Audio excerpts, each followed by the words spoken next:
Welcome to the map. My name's Tubes Taylor. We're out here at the Jackson Motor Company in Derwent Park, and a huge rousing rendition of the North Hobart theme song from the SFLW women's side there, who will now take on Claremont in this week's first semi-final. We are joined next to me here in the showroom by Luke Potter from the Claremont Footy Club. Welcome, Luke. Thanks, Tubes. Thanks for having me. Mate, it was a big week of finals footy. Claremont defeated Huonville out there at Abbotsfield Park by 27 points, and of course Dodgers Ferry defeated Cygnet by 17 points down at Shark Park.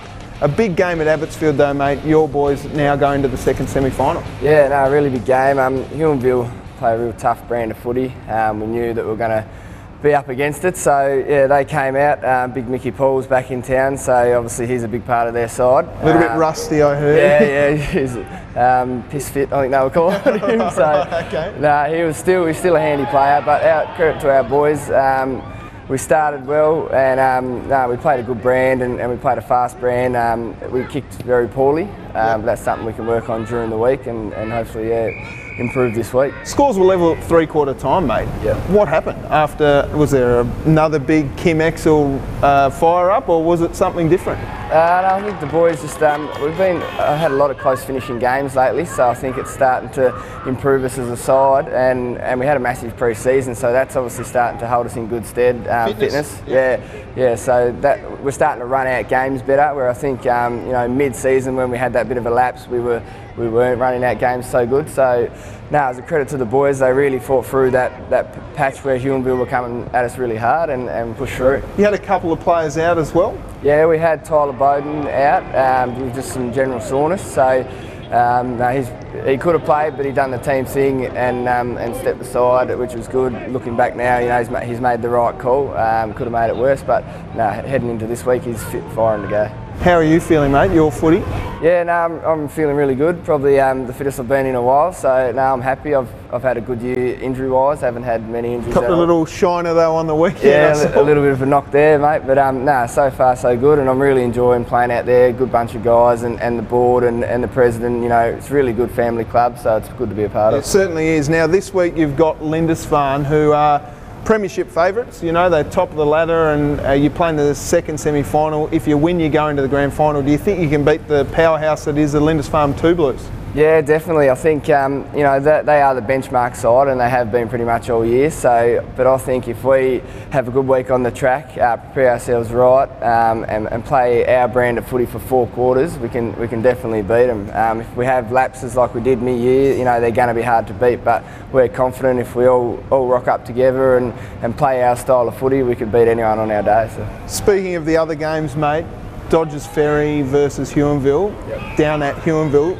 I think Dodgers Ferry are playing good footy. Do you see them as a bit of a threat, seeing as they did beat you last time you played them down there at Shark Park? Yeah, definitely. I think Dodgers are a really good side, well drilled, fast, and they move the footy really quick. So yeah, it was a real tough match against them down there at Shark Park.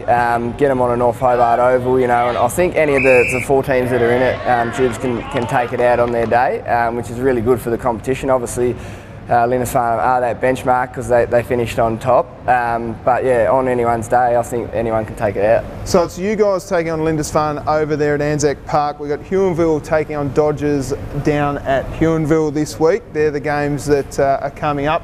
If you win, you go into a grand final.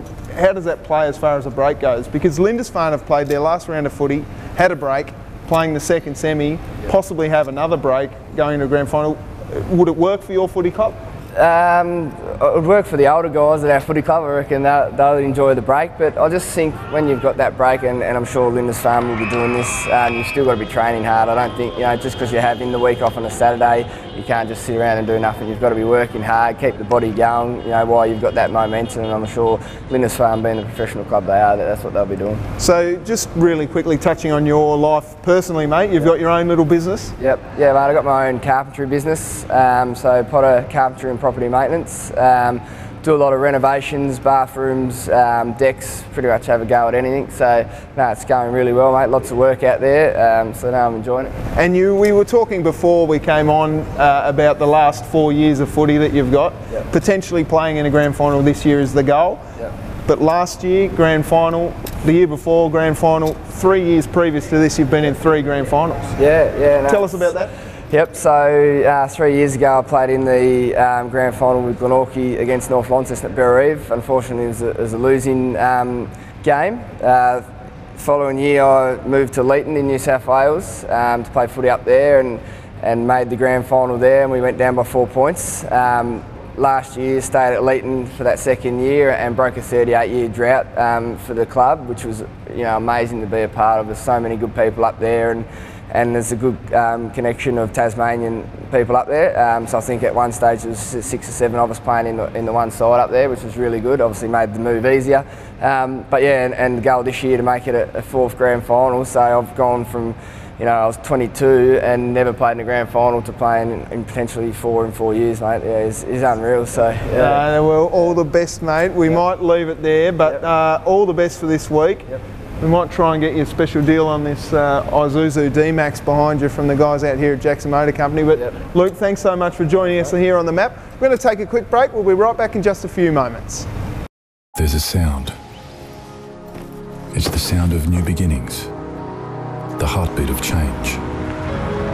To some, it's a loud voice. To others, it gently whispers. You'll know that sound when you hear it. Listen. Start your search. Now out here in the Jackson Motor Company yard with sales consultant and university everywhere man, Josh Fogarty. Welcome to the map, Fogs. Thanks, Tube. Nice to be here. Mate, we're here to talk about this week's special, which is a big one from the JMC guys. Tell us about this vehicle. So this is a 2012 BT50, 36,990, 56,000 Ks. For the map viewers, we're going to do free on-roads. Wow. As well as the sale we've got at the moment with a free outdoor setting. So free on-road costs, free outdoor setting for 36,990, low Ks as well, mate. What other features has it got? Leather seats, dual zone climate control, colour-coded canopy, front and rear sensors, side steps, it's ready to go. It's got the lot, and all for those out there watching the map, come in and see Fogs, and he's going to give you a special deal. Now, Fogs, the uni boys sitting okay, safe in 4th position. How did they go on the weekend? We went all right for patches. We should have really had it there with about 5 minutes left. We're sort of 3 or 4 goals up. Just let it slip. They've got some big guys that are playing some good footy at the moment. Josh Hall took a good mark at the end, probably put it out of your reach. Yeah, Bung was really strong in the midfield. Allenby lifted for him as well. Just couldn't keep up with him in the last. Going through some other results, DOSA had a big win over St Virgils at the TCA, and Richmond smashed Hutchins at Queenborough Oval. So that top four's getting pretty tight, mate. Yeah. Anyone could win it, any of those 4 teams, really. There's a couple of rounds to go, though, so what do you take out of the next couple of rounds of footy? Well, we got OHA again, and most likely play them first final. So really just got to look at the matchups, see what happens, look at where we play, and we'll go from there. All right, Fogs, we might leave it there. It's a bit brisket here, not doing much for my this wind either, but don't forget 36,990 2012 Mazda BT50 with free on-road costs and a free outdoor setting. Come and see Josh Fogarty. Thanks for joining us on the map. Thanks, Tubes. We're going to cut now to some highlights from the TCA last week with DOSA and St Virgils. We'll be right back in just a few seconds. 32 points up at half-time. Briggs gets a kick forward in towards his mate down there. O'Brien can't get a hold of it. Veach now, quickly into the middle. Fisher will run onto it and take an easy mark. Handball's over the top and spinning out of trouble. Easy stuff for the Roosters. Briggs roved it beautifully off the pack and kept moving the ball forward. Here's a chance over the back. Running goal in the Gill direction. Well, it bounces over his head. Peacock, too easy for him. Now it comes for Beattie, who just fumbles a little bit, grabbing his 50th game for the Roosters. Sends it inboard. Oh, should have left it for his man down there, was Gueston. Collis came in hard. Beattie again. Heard footsteps there, maybe the Roosters. And the umpire will call holding the footy here. So an interesting decision there. It'll be a free kick against Davey. It'll go to Beattie. Almost clinical here. Moving the ball forward. Fisher got a hold of a great tackle there. He managed to get his foot away. Gee, umpire hot on it.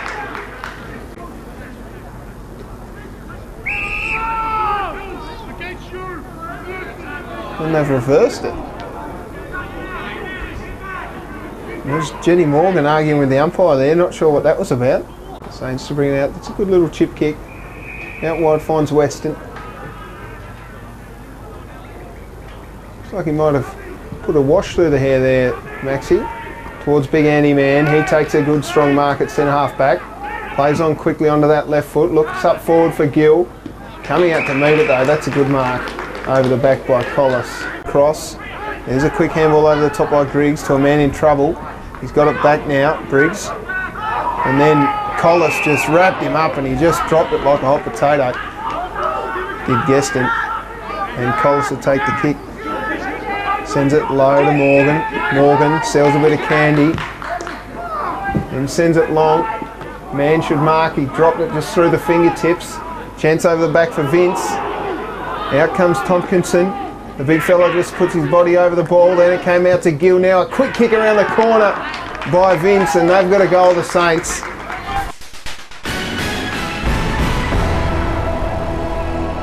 So there we go, the highlights from DOSA versus St Virgils up there at the TCA. DOSA looking really sharp going into finals, and I reckon they'll give it a fair push in the next coming few weeks. A couple of rounds to go in the Old Scholars. It'll be DOSA taking on Richmond at the TCA on the Friday night, which will be a great game up there. St Virgils and OHA at the bike track, and then University taking on Hutchins at Snug. Surprisingly, they can't get on the ground there at University because of a rugby festival or something, so the guys are going down to Snug to check it out down there, bringing footy back to the channel, which is great to see. In SFLW results, it was the first round of finals. North Hobart got up over the top of the Lauderdale Bombers by 11 points, and the South East Suns defeated Claremont by 22 points. Coming up in the SFL next week, we've got North Hobart taking on Claremont in the first semi, and the second semi-final will be the Lindisfarne Lady Blues taking on the South East Suns. A huge couple of games there for the SFL Women's. That's it for us here at the MAP. Thanks very much to the Jackson Motor Company crew for having us out here at Derwent Park. Don't forget that special MAP special, $36,990 for a 2012 Mazda BT50 with free on-road costs and, of course, a free outdoor setting. So make sure you contact Josh Fogarty out here at Jackson Motor Company. Tell him Tubes from the MAP sent you and he'll give you that special deal. Finally, to take us out, it's Furphy Play of the Day.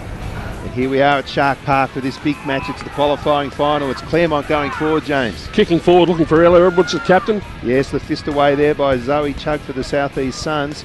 No score on the board so far. This is young Douglas. Now, who's she remind you of? A bit of Heath Shaw there, Martin. Yeah, very dour defender, and the big tackle goes in on who we got here coming forward. Brooke Hallworth. Oh, she's nailed it from the boundary. What a great goal, Duff. Wonderful goal there by Brooke. Has to be the Furphy Player of the Day. You think she would be the Furphy Player of the Day here at the MAP for episode number 17. Well done, Brooke. That's a slab of beer coming your way.